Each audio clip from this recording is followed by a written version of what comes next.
Hi, good morning. Welcome to the morning market update with Paytm Money.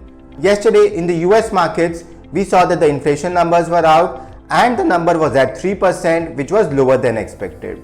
So the whole of US market celebrated and the Nasdaq was up by 0.25%. Today in the Asian markets, all markets are trading in the green and the GIFT Nifty is indicating a upward bias of 0.25%. The markets is expected to open at about 19,600. For yesterday's session, if we look at the FII and the DII data, the FIIs sold about 1200 crores and the DIIs bought about 400 crores. So this led to the market moving from a positive territory to a negative territory. Now if we look at the Indian markets, yesterday after market hours, the retail inflation numbers were reported and the numbers were tad bit higher at about 4.81%.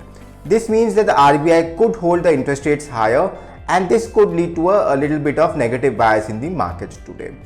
If we look at the result season, IT behemoth TCS and HCL Tech reported their numbers.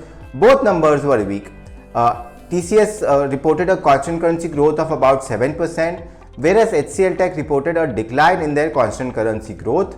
HCL Tech also reported very poor set of margins. So net, both IT stocks reported very poor set of numbers and there will be negative bias to all IT companies today.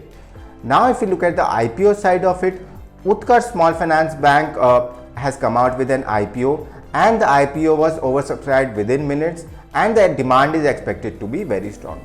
Today there will be a options expiry on the Nifty.